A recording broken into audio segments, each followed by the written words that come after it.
Atos, capítulo 8, do verso 1 ao verso 4. E Saulo consentia na sua morte. Naquele dia, levantou-se grande perseguição contra a igreja em Jerusalém, e todos, exceto os apóstolos, foram dispersos pelas regiões da Judéia e Samaria. Alguns homens piedosos sepultaram Estevão e fizeram grande pranto sobre ele. Saulo, porém, assolava a igreja, entrando pelas casas e arrastando homens e mulheres, encerrava-os no cárcere. Entre mentes, os que foram dispersos iam por toda parte pregando a palavra. Filipe, descendo à cidade de Samaria, anunciava-lhes a Cristo. As multidões atendiam unânimes às coisas que Filipe dizia, ouvindo-as e vendo os sinais que ele operava. Pois os espíritos imundos de muitos possessos saíam gritando em alta voz, e muitos paralíticos e coxos foram curados, e houve grande alegria naquela cidade. Deus amado, em nome de Jesus, nós te suplicamos que a graça do Senhor seja de forma muito, muito, muito especial sobre todos nós nessa noite. Que o Teu Espírito Santo venha nos alimentar de uma forma tremenda. A palavra do Senhor venha mexer em nossas estruturas e abrir o nosso entendimento, descendo ao nosso coração e fazer com que nós venhamos alinhar a nossa vida de acordo com o Teu propósito, em nome de Jesus. Amém. Nós falamos semana passada, fizemos um paralelo de Filipe com o significado do seu nome. O seu nome significa amigo de cavalos, e fizemos a leitura de Jeremias, capítulo 12, verso 5, que diz: se te fatigas correndo com homens que vão a pé, como poderás competir com os que vão a cavalo? Sem terra de paz não te sentes seguro? Que farás na floresta do Jordão? Quando Deus fala isso para Jeremias, Deus está mostrando para Jeremias o seguinte, que tem algo maior, algo adiante dele, mas ele acaba se prendendo ou se perdendo nas pequenas coisas. E se eu e você observarmos, quando a palavra de Deus mostra acerca do propósito, eu tenho falado isso já há 4 domingos, mostra como o propósito sendo um alvo para mim, para você, mas um alvo que ele tem que ser, eu preciso me esmerar para aquilo. Porque quando Deus nos chama, Ele nos chama não somente para sermos filhos, mas Ele nos chama para cumprirmos a sua vontade. E dentro da vontade que Deus coloca para Jeremias, chega um momento no capítulo 12 que Jeremias começa a se queixar de muita coisa que o povo anda fazendo. E Deus fala assim, espera aí, você está perdendo tempo com isso? Eu estou querendo que você vá adiante, que você ultrapasse os limites, que você corra com aqueles que estão muito além da sua frente, e você está agarrado nessas pequenas coisas. E se observarmos, são essas pequenas coisinhas que vai acontecendo ao longo da nossa vida, no dia a dia, que rouba a nossa perspectiva, a nossa esperança, a nossa motivação, e vai fazendo com que a gente se feche como se fosse uma ostra. E aqui no capítulo 8 de Atos, nós vemos que o próprio Jesus estabeleceu que a igreja ela tinha necessidade de avanço. Ele declara no capítulo 1, verso 8, do livro de Atos dos Apóstolos, para que houvesse o testemunho tanto em Jerusalém como em toda a Judéia, Samaria, até os confins da terra. Mas a igreja ela tem se limitado a Jerusalém. Os milagres aconteceram em Jerusalém, o Espírito Santo foi derramado em Jerusalém, milhares de pessoas foram batizadas em Jerusalém. O grupo ele começa a tomar uma complexidade e um avanço de uma forma tão intensa. Nesse processo, nós temos a presença de judeus e a presença de não-judeus na igreja. E essa presença das pessoas gentios, como a palavra de Deus chama, faz com que haja divergência a ponto de não atenderem as viúvas na mesa. Capítulo 6 diz que são levantados diáconos, e aí dentre os diáconos são escolhidos 7. E dentro desses 7, apenas 2 se destacam, Estevão e Filipe. E o capítulo 7 trata da morte de Estevão, seu apedrejamento. O final do capítulo 7, início do capítulo 8, já começa a trazer a primeira grande perseguição da igreja. E nessa primeira grande perseguição, a gente começa a pensar assim: por que algumas lutas nos acometem? Por que algumas situações costumam vir sobre nós ou contra nós? Porque muitas vezes a nossa tendência é se prender naquilo que é confortável, naquilo que é comum, naquilo que traz para mim a menor dificuldade possível. Se você lembrar no início da sua caminhada, vamos supor, no início do seu casamento, quantas dificuldades você passou? Talvez você casou, você não tinha a casa que você tem, não tinha o veículo que você tem, não tinha o trabalho que você tem, e aí você vai se adaptando, se adequando. Eu lembro que quando a gente casou, a Gleice foi para Nova Venécia, e graças a Deus que ela não tinha ido antes, e a gente ali naquele processo de adaptação, de adequação, não era um momento fácil, muito pelo contrário. O bispo Josué falava assim: tentem aproveitar a folga e o momento de vocês o máximo possível. Tinha uma lanchonetezinha ao lado da rodoviária de Nova Venécia, que era o lugar onde vendia o lanche mais barato. E lá tinha a opção de vender o sanduíche sem o pão. A Gleice, não vou querer o pão não. Aí a gente foi, pediu sem o pão, aí fomos pagar, o cara, não, sem o pão é mais barato. Acabou, a gente virou cliente do sanduíche sem o pão, porque era aquilo que a gente conseguia pagar na época. Depois eu mudei para um outro escritório de contabilidade, ela trabalhando, e aí a gente comia pizza, porque eu fazia declarações, um grupo de empresas que eu fazia declarações, uma pessoa que gerenciava esse grupo me pagava em pizzas. Ou muqueca, então a gente ia lá e falava, ela dava o vale assim, vai lá e escolhe o que você quer. Aí o Gleice, vamos comer uma muqueca. O salário não dava para pagar a muqueca. E a gente lembra disso e começa a rir, né? Só que, à medida que a gente vai melhorando, a tendência é que nós não passemos por isso. Aí você lembra disso, isso alicerça a sua vida, motiva a sua vida, mas você não quer repetir essas coisas, porque você vai adquirindo um certo conforto. O primeiro carro que eu comprei, eu queria um carro que ele tivesse alarme, tivesse ar-condicionado, não tinha. Aí meu sogro já tinha um dele com ar-condicionado, tudo completinho, na hora que ele saía fazia assim, tchup, e aí os vidros subiam, né? Aí eu fechava a porta e fazia assim, tup. Aí eu falei, o que é isso? Estou profetizando que o próximo vai ter alarme. Quando vê o carro com alarme, depois com ar-condicionado, aí você nem quer andar com um carro que não tem ar-condicionado. Na caminhada cristã isso não é diferente. Os confortos, as regalias, faz com que a gente enxergue o propósito de Deus de forma mais distante, ou não tão disposto como era no início da nossa conversão. E aí o que Deus fez? Dá um abalo na estrutura da igreja. Começa essa perseguição, e na perseguição nós vemos que esses abalos de estrutura são necessários para que movimente a igreja. E no movimentar da igreja nós temos 4 grupos ali. O primeiro, como eu falei no domingo passado, são os apóstolos que permanecem em Jerusalém por causa da palavra. O segundo grupo, que está aí no versículo de número 2, alguns homens piedosos sepultaram Estevão e fizeram grande pranto sobre ele.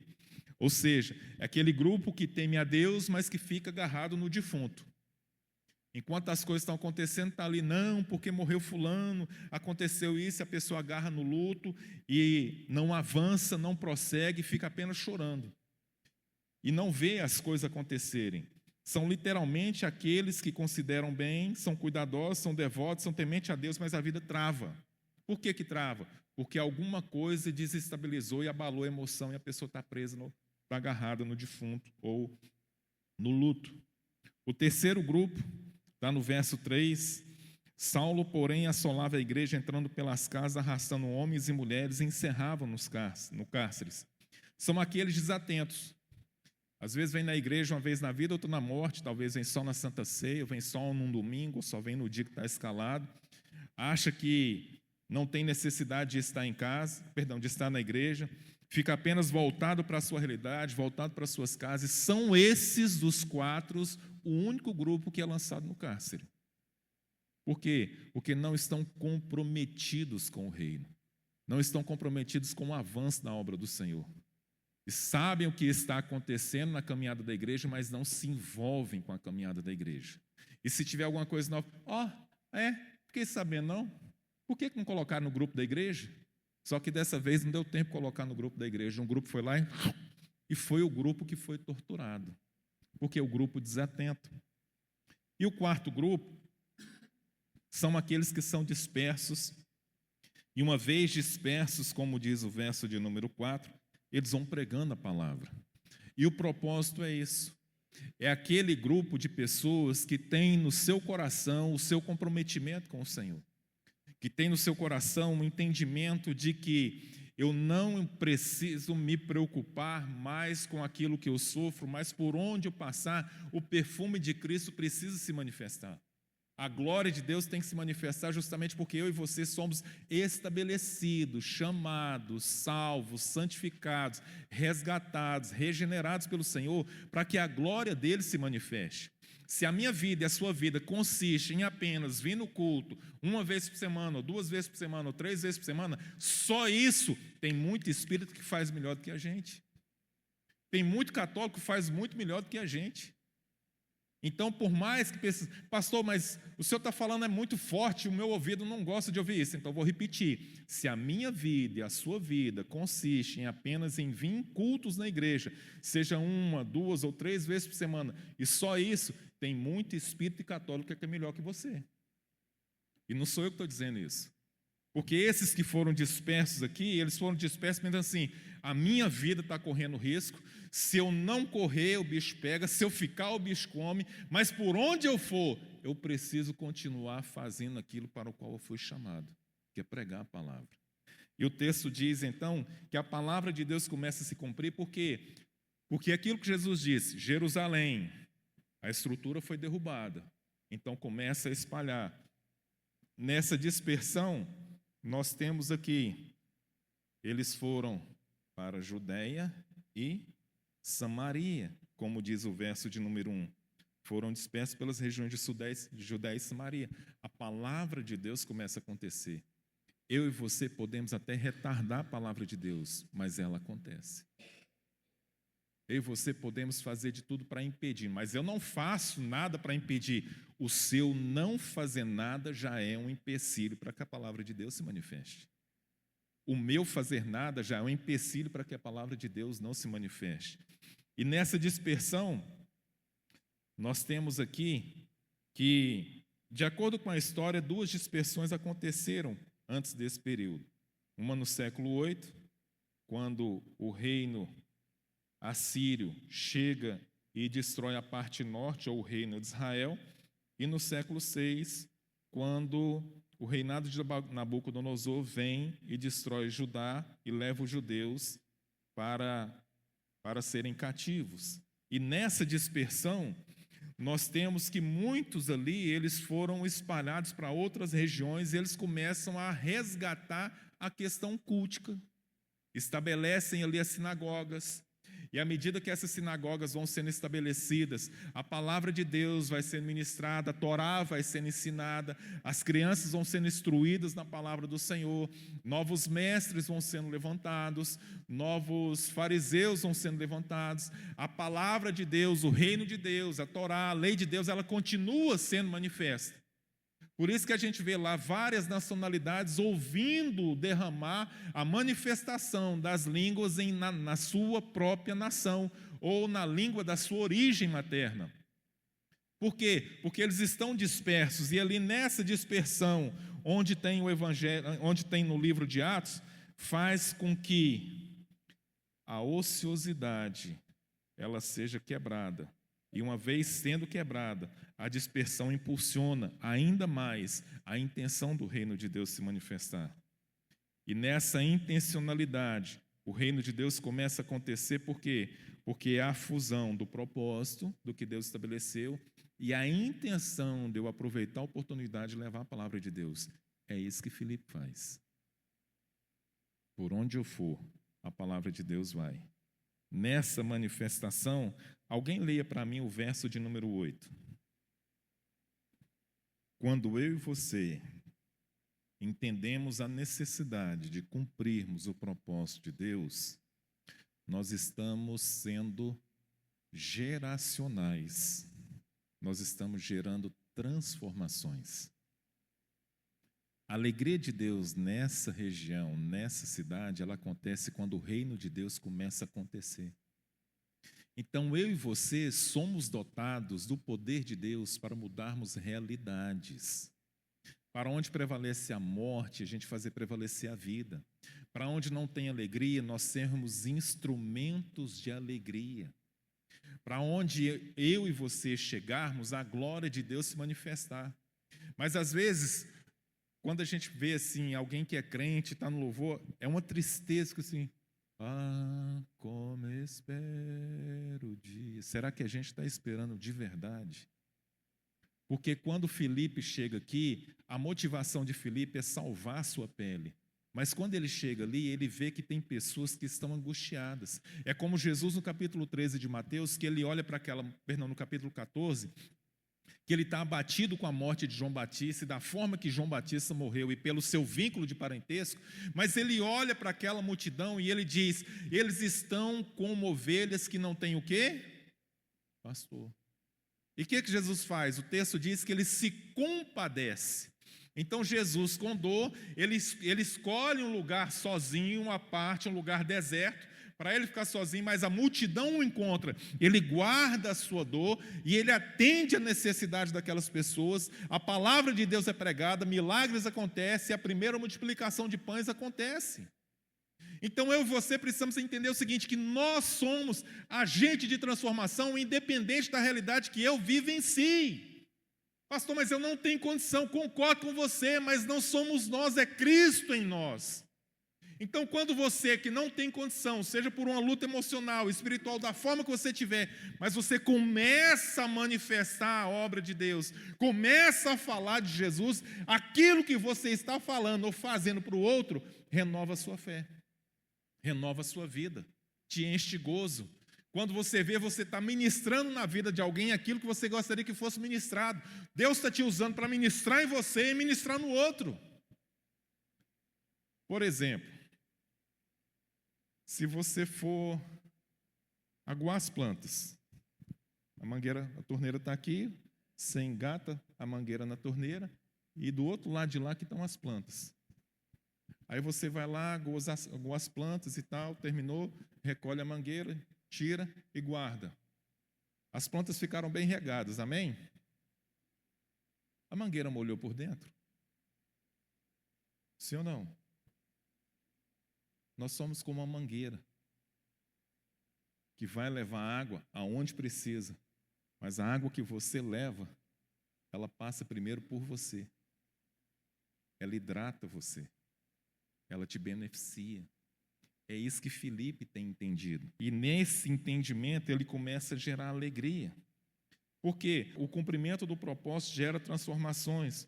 Outra coisa importante que o cumprimento do propósito gera, chama-se interdependência.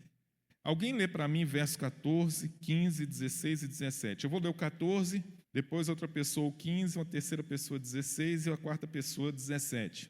Atos 8, 14. Ouvindo os apóstolos que estavam em Jerusalém, que Samaria recebera a palavra de Deus, enviaram-lhe Pedro e João.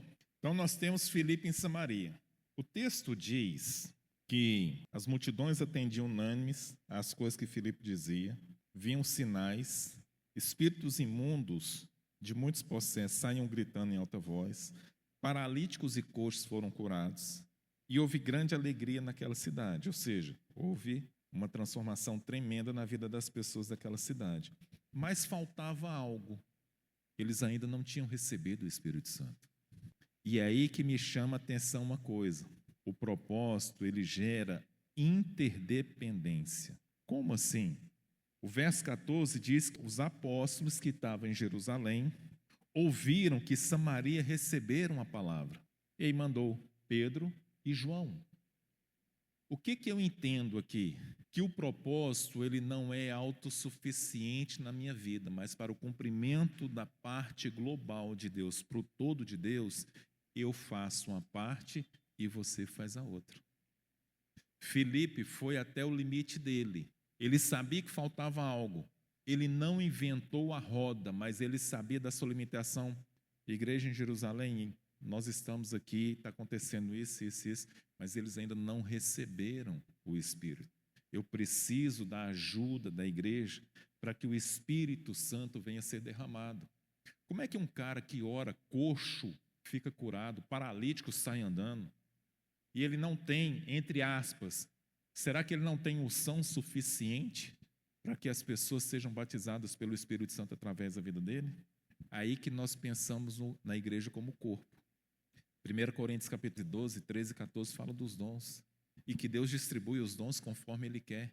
Eu e você não somos chamados para sermos autossuficientes, mas eu e você somos chamados para termos uma relação de dependência mútua, onde 2 ou mais indivíduos, ou objetos, sistemas ou ideias dependem uns dos outros para que haja uma fluência, ou haja uma conexão, ou haja uma execução. É só a gente olhar a questão do ministério de louvor. O Adonis toca tudo junto. Bateria, teclado, violão, guitarra e ainda voz, né, Adonis? Tudo junto. Não? Dá conta, não? Mas por que não? Precisa de um em cada ponto. Quando nós pensamos na igreja metodista, nós temos 11 ministérios, onde cada um executa o seu papel. Tem um grupo de pessoas que fica na recepção, nós temos um grupo de pessoas na intercessão, nós temos um grupo de pessoas aqui no louvor. Cada um tem o seu papel, essa relação de interdependência, ou seja, eu e você dependermos da mesma intensidade um do outro. Não tem como eu cumprir o propósito de Deus sem a sua participação. Não tem como você cumprir o propósito de Deus sem a minha participação. Se a igreja ela não entender esse processo, ela não está sendo igreja. Por isso que muitas vezes eu falo, gente, tudo aquilo que nós somos fazer, nós precisamos de pelo menos vários ministérios. Tem uma programação na igreja, nós precisamos de oração. Precisamos do ministério de intercessão, do grupo que está à frente organizando, orando e jejuando, mas também precisamos da oração da igreja. Dependendo da programação, nós precisamos do ministério de louvor. Dependendo da programação, nós precisamos de homens dando suporte, ou de mulheres dando suporte. Então, vai gerando essa relação de interdependência. É isso que o propósito faz na minha vida e na sua vida. Filipe entende isso e reporta isso a Jerusalém. Pedro e João chegam lá, e quando Pedro e João chegam lá, o mover de Deus continua acontecendo. Tem coisa que Deus não permite que você faça o que eu faça, para que eu e você não nos achemos que nós somos autossuficientes. A gente pode até saber fazer, mas eu não posso fazer justamente para não impedir que alguém seja levantado pelo Senhor.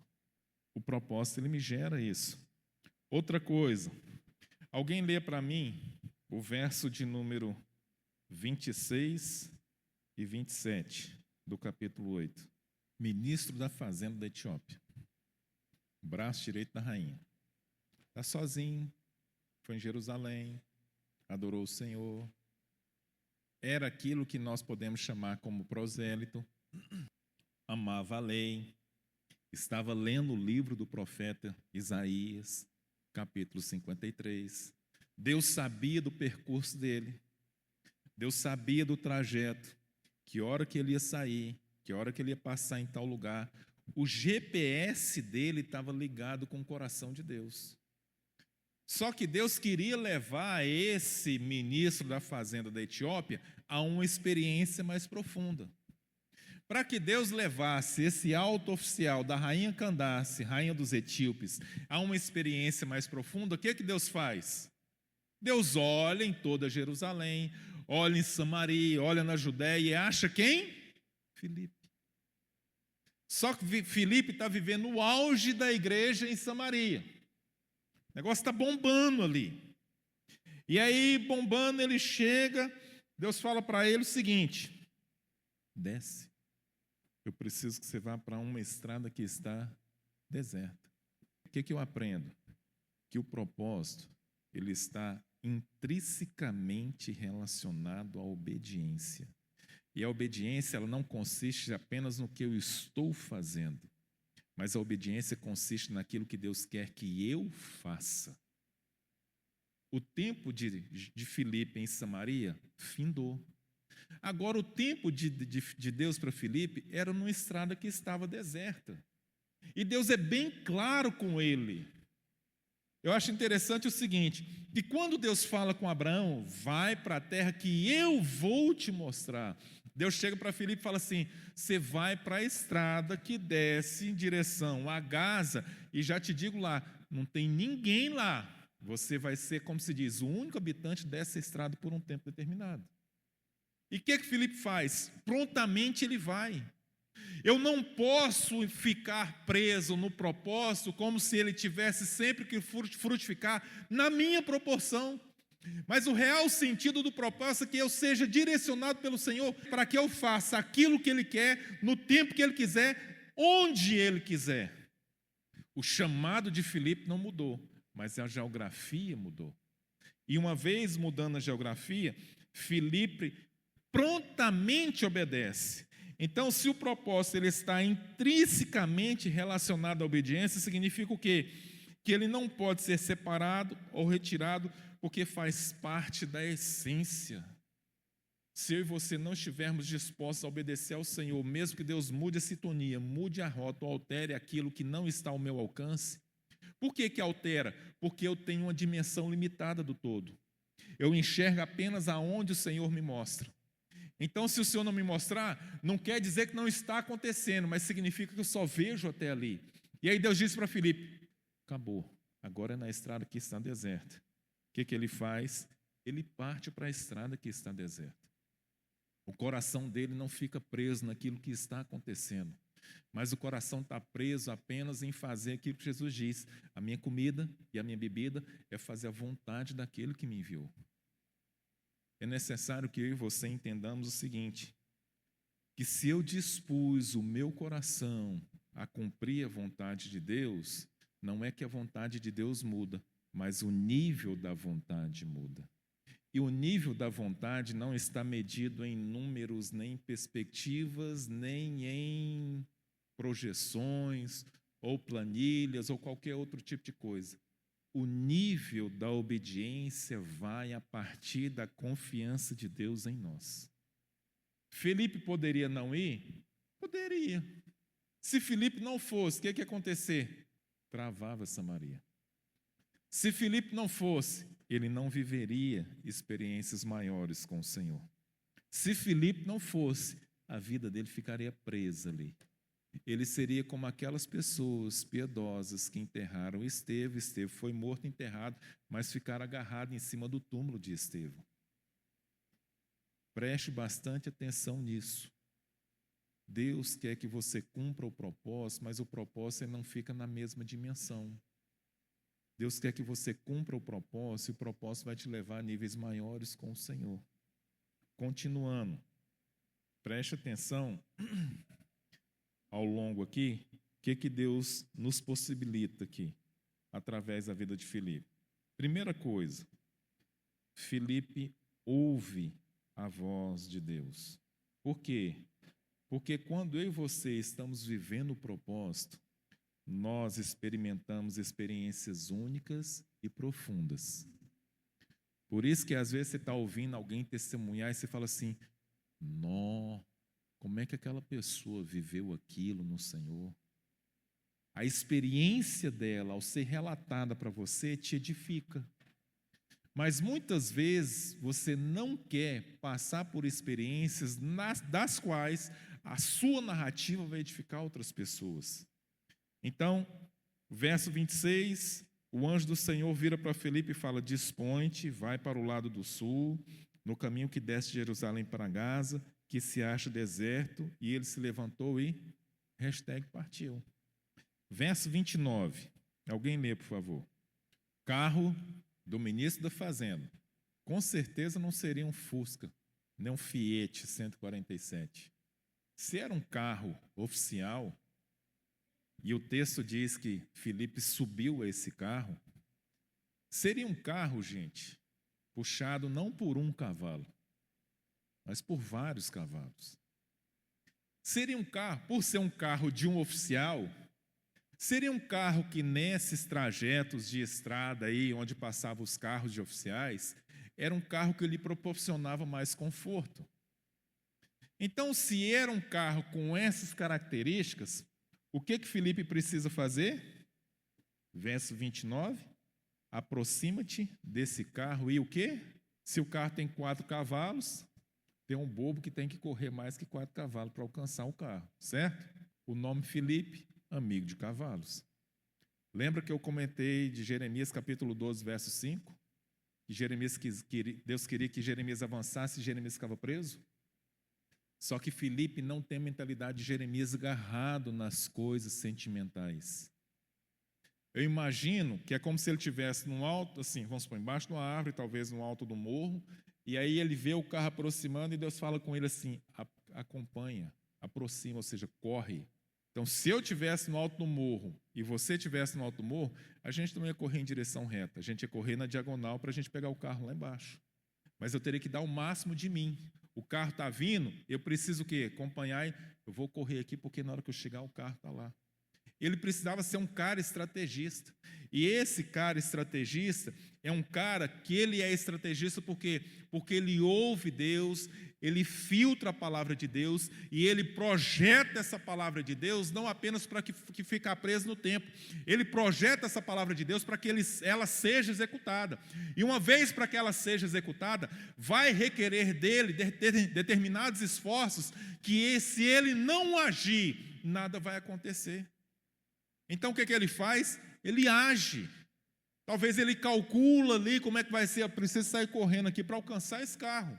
E ele alcança, ele vai acompanhando. E quando ele vai acompanhando, o texto diz que ele ouve o que está sendo lido.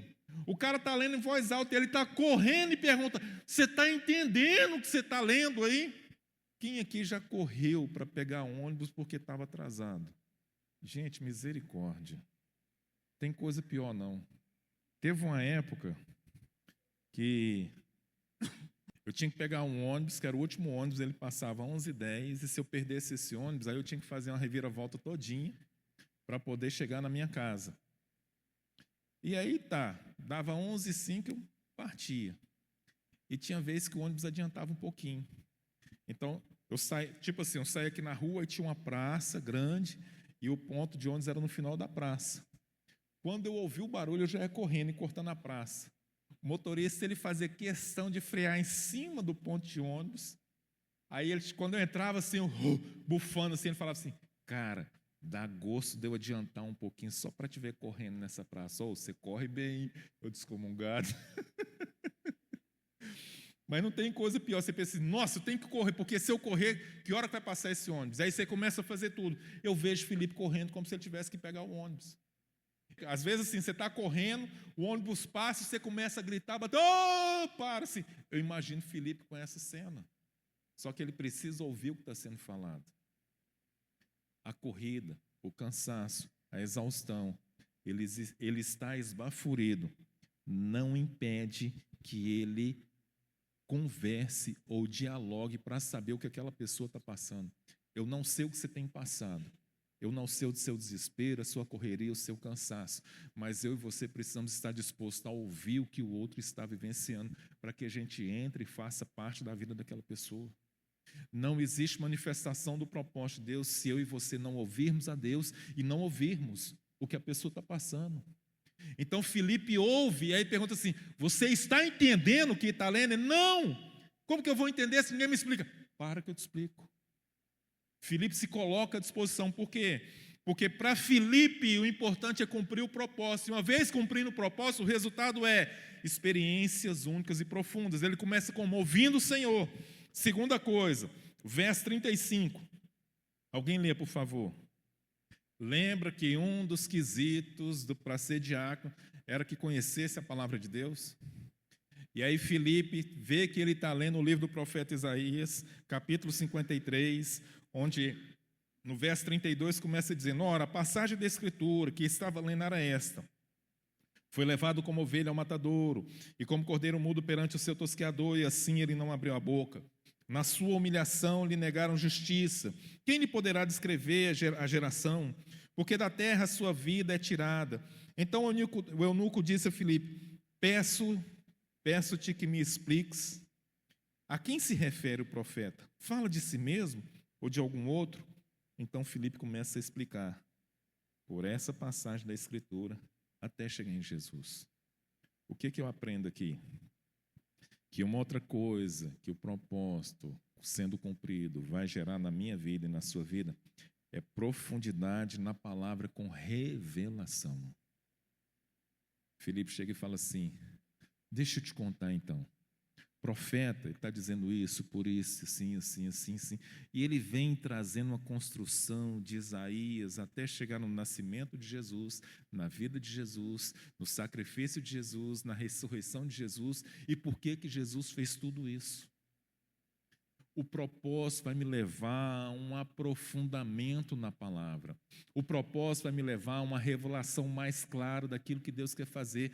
Preste atenção, Filipe aqui é profeta na vida do eunuco. Você é profeta na vida das pessoas que estiverem diante de você, para que você seja instrumento dele, para manifestar a graça dele. Você é boca de Deus. Você foi chamado para ser profeta do Senhor. Você foi chamado para que Deus use os seus lábios e o seu coração para trazer a revelação dele através da palavra. Mas se eu tiver um caminhar superficial na palavra, eu não vou saber fazer. Mas se eu e você começarmos a orar, a buscar, a ler a Bíblia e falar: Deus, um dia o Senhor vai me usar. Deus usa, porque Deus quer te usar.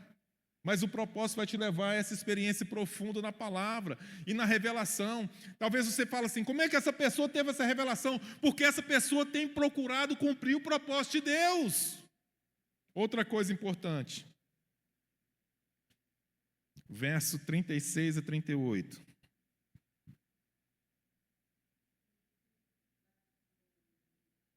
Preste atenção. O verso 35 fecha dizendo que ele anunciou a Jesus.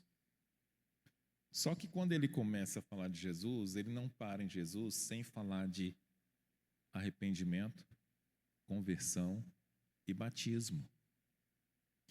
E o coração do eunuco está tão aberto, que ele fala assim: mas tem água ali. O que impede que eu seja batizado? Olha a sede desse homem. Agora você consegue entender porque Deus tira Filipe de Samaria e leva para uma estrada deserta só por causa da sede de uma pessoa. Deus pode fazer uma reviravolta na sua vida por causa da sede de uma única pessoa.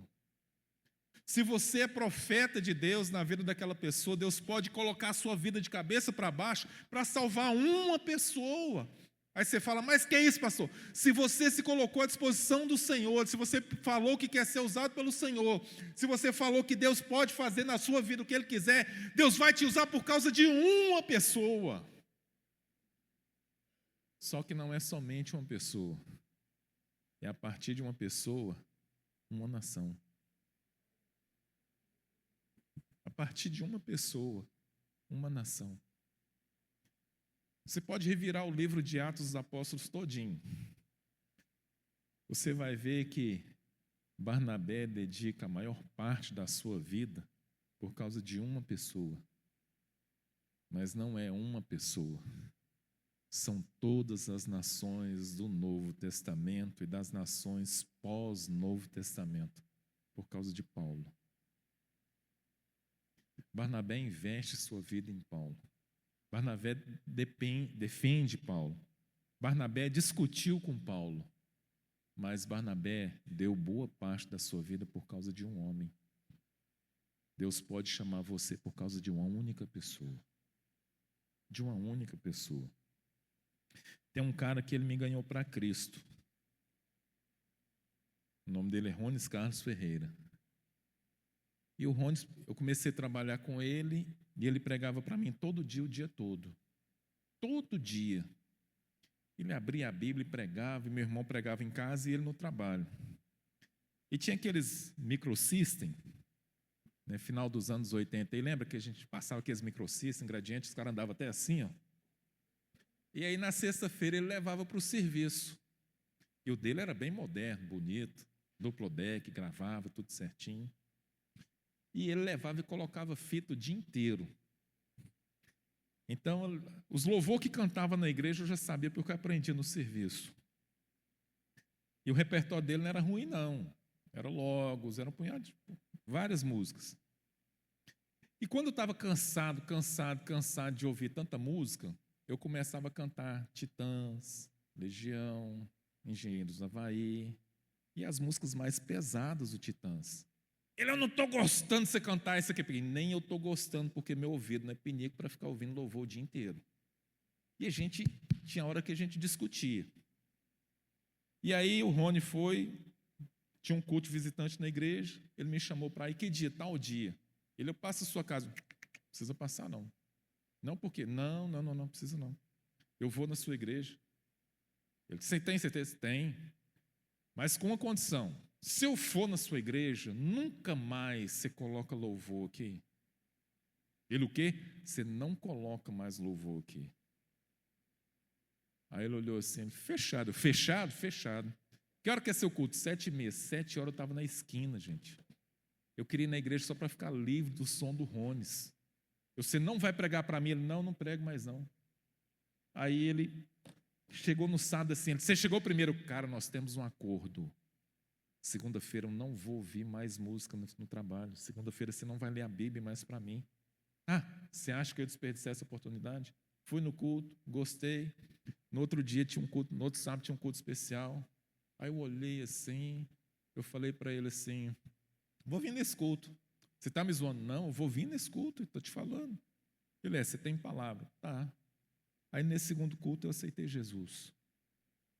Aí depois de um tempo ele virou para mim e falou assim, eu já estava casado, já tinha saído para o ministério, e falou assim, você foi o cara mais difícil que eu lutei com Deus para ganhar para Jesus. Não ganhei muitos, mas eu tenho certeza que você tem feito a diferença, porque você é pastor e eu sei por onde você tem passado. Depois de mim, teve uns 2 ou 3, mas não foi queixo duro igual você, não. Deus leva Filipe só por causa de um. Por quê? Porque o alvo de Deus é o alcance de vidas para Cristo. E aí, quando Filipe vai pregando a palavra, vai falando o batismo, ele fala assim, o que me impede que eu seja batizado? A palavra penetra de forma profunda, porque ali é a boca de Deus falando. E qual que é a exigência de Filipe? Você crê de todo o seu coração que Jesus é o Filho de Deus? Creio. Por que ele creu? Porque a semente foi lançada de forma profunda. Eu e você não somos chamados para pregar um Cristo café com leite. Não somos chamados para pregar um Cristo só pãozinho com margarina. Nós somos chamados para pegar um Cristo que ele seja profundo no coração das pessoas. E essa profundidade brota em mim e em você. E por último, verso 39 e 40, acompanhe comigo. Quando saíram da água, o Espírito do Senhor arrebatou a Filipe. Não vendo mais o eunuco, este foi seguindo o seu caminho, cheio de júbilo. Mas Filipe veio achar-se em Azoto e, passando além, evangelizava todas as cidades até chegar a Cesareia. Filipe não para. Agora eu te pergunto uma coisa. Doutora Karina, Filipe está lá, você é a eunuca. E aí, você está lá, Filipe prega para você, você fala assim, eu quero ser batizada. Aí chega na hora assim, Filipe vai lá, ele te batiza, volta. Quando você olha assim, você dá um abraço nele, de repente o cara some. O que você vai pensar? Milagre, então a gente fala assim, eu estou doido. Pensa assim, meu Deus, o que é isso? Você acha que o eunuco esquentou a cabeça com isso? Ele estava tão assim na vibe de Deus, que se Filipe sumiu, não sumiu, para ele não importava.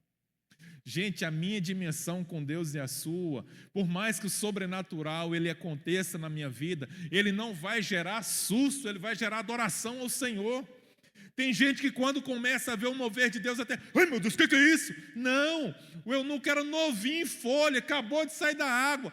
Filipe foi arrebatado e ele fala assim, glória a Deus, é mais uma confirmação de que eu tenho que permanecer na palavra. E aí o que acontece? O cara é arrebatado. Procura no Novo Testamento outro que foi arrebatado. E aí ele vai para uma determinada cidade chamada Azoto. O que aconteceu? Cheguei no nível que ninguém foi arrebatado. ele continua do zero. Eu fui chamado para pregar, então aonde eu for, continuo pregando. A experiência não traz orgulho em Filipe, mas a experiência faz com que ele continue no dia a dia ali, maçando o barro e evangelizando as pessoas e trazendo para Cristo. Eu não posso deixar o orgulho entrar no meu coração por causa das experiências que eu vivencio, mas eu preciso fazer com que a experiência continue alimentando a chama do meu coração para fazer o básico para que eu venha vivenciar o sobrenatural. Por último, Atos, capítulo 20, verso 8 e 9. Perdão, não é o 20, não. 21.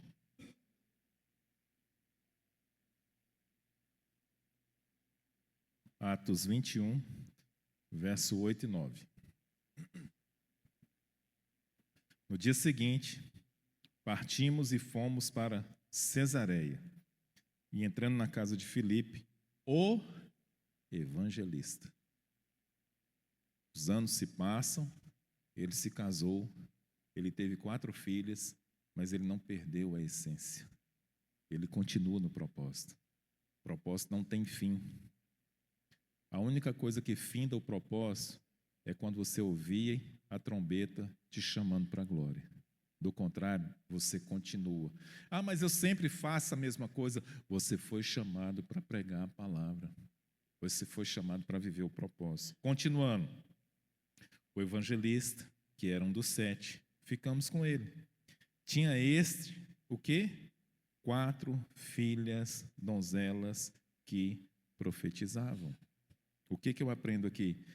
Que quando eu cumpro o propósito, eu persevero no propósito, experiências profundas e únicas acontecem de forma incrível, e isso vai refletir aonde? Na minha casa, na minha descendência. A unção que tem em Filipe passa para as filhas. Agora não é um profeta, são 5 pelo menos, porque ele foi fiel ao chamado de Deus. Aí você fala, eu quero que a minha casa sirva ao Senhor. Sirva no propósito. Seja intenso no propósito. Seja fiel no propósito, que isso reflete na sua casa. A mesma intensidade que Filipe tinha foi gerado nas filhas de Filipe. E por que foi gerado? Porque Filipe foi arrebatado, mas o texto diz que aonde ele chegava, ele continuava pregando, ele continuava fiel, ele não deixava o orgulho entrar no coração dele. Consequentemente, ele chega em Cesareia. Cesareia, ele continua sendo evangelista, ele continua pregando a palavra. As filhas veem a unção de Deus em Filipe, e as filhas querem a mesma unção de Deus na vida do pai, nas suas próprias vidas. Eu convido você a colocar-se de pé.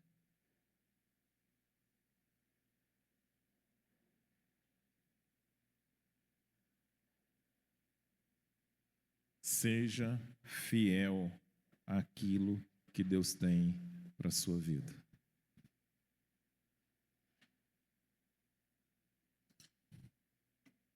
Quando eu digo ser fiel, não é ser fiel para receber bênção, mas é ser fiel para você ser uma bênção. Não é ser fiel para o milagre acontecer, mas é ser fiel para você ser um milagre. Filipe foi um milagre na mesa, com as viúvas helênicas. Filipe foi um milagre em Jerusalém. Filipe foi um milagre em Samaria. Filipe foi um milagre numa estrada deserta. Filipe foi um milagre de Deus nas outras cidades que ele passou. E Filipe continuou sendo um milagre em Cesareia. Deus não te chama para você receber milagre. Deus te chama para você ser um milagre. E o que vai fazer você ser um milagre é você entender que o propósito de Deus ele não é pesado para você, mas que o propósito de Deus é justamente para que olhe para você e Ele confie em você coisas maiores. Senão nós seremos eternos aprendizes, e Deus não nos chama para sermos eternos aprendizes, pelo contrário, Ele nos chama para sermos aprofundados nele. Então, diante disso que o Senhor ministrou no seu coração, eu convido você a fechar os seus olhos.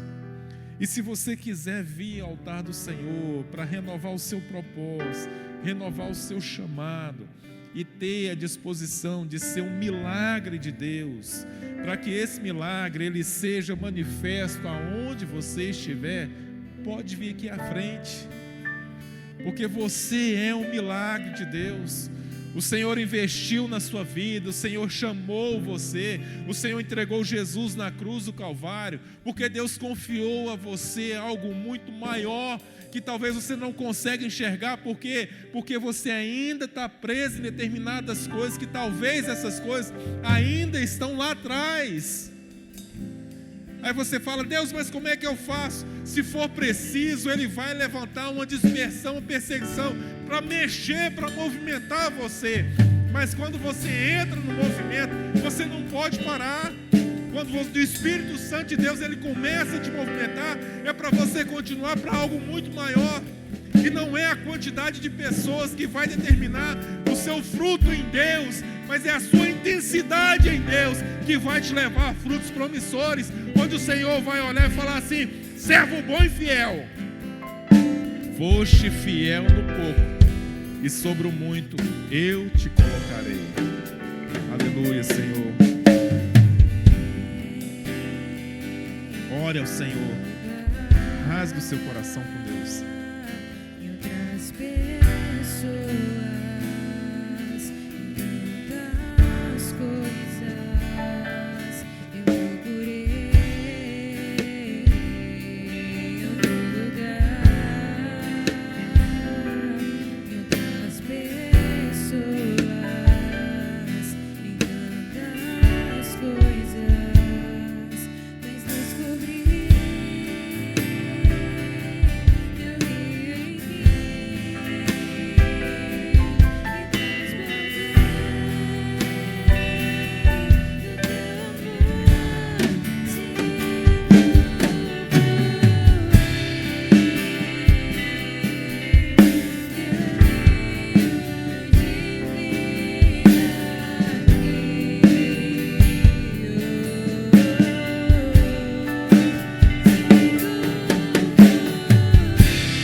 Santo, santo, santo é o Senhor. Ó Deus, em nome de Jesus Cristo, nos leva, Deus, a viver o Teu propósito. Não deixa, Senhor, que nós venhamos retardar o cumprimento da Tua palavra. E o cumprimento da Tua palavra não somente na nossa vida, mas principalmente a partir das nossas vidas. Vai destravando, ó Deus, em nome de Jesus. Começa a mover a engrenagem para que nós venhamos alinhar-nos com o Teu propósito. Venha, Deus, quebrar nesse momento todas as coisas que sejam barreiras em nós. Destrava o nosso coração, ó Deus, em nome de Jesus Cristo, e começa a mostrar a Tua glória. Que haja, Deus, o arrancar das escamas dos nossos olhos. Que haja um retirar, ó Deus, da surdez dos nossos ouvidos. Que haja, Deus, um destapar dos nossos lábios, da nossa boca. Que nós venhamos ser profetas do Senhor. Pai, que o Senhor não nos deixe mais sermos guiados por experiências não positivas ou traumáticas, mas que o Senhor nos faça ser guiados principalmente pela sensibilidade e disposição de ouvir a Tua voz de forma clara, de forma precisa e específica, porque todos nós, o Senhor nos chamou pelo nome. O Senhor não bateu tarrafa para nos trazer para Ti, Senhor Jesus, mas o Senhor nos trouxe de forma específica, o Senhor nos trouxe de forma tremenda. O Senhor enfrentou todas as coisas e o Senhor determinou do céu para que nós fôssemos trazidos ao altar e tivéssemos a experiência da salvação. Pai, em nome de Jesus Cristo, mexa em nossas estruturas e nos traga de forma profunda ao teu propósito, ó Deus. Não para nós vivermos milagres, mas para nós sermos milagres do Senhor. Cada um de nós, principalmente aqueles que aqui estão, serem milagres do Senhor, serem bocas de Deus, serem instrumentos da manifestação do teu poder de forma maravilhosa. E o Senhor venha fazer com que os frutos gerados por essas vidas venham continuar na mesma unção, na mesma dimensão, na mesma intensidade, no nome santo de Jesus. Adoremos todos ao Senhor. Aleluia.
O Senhor te abençoe e te guarde.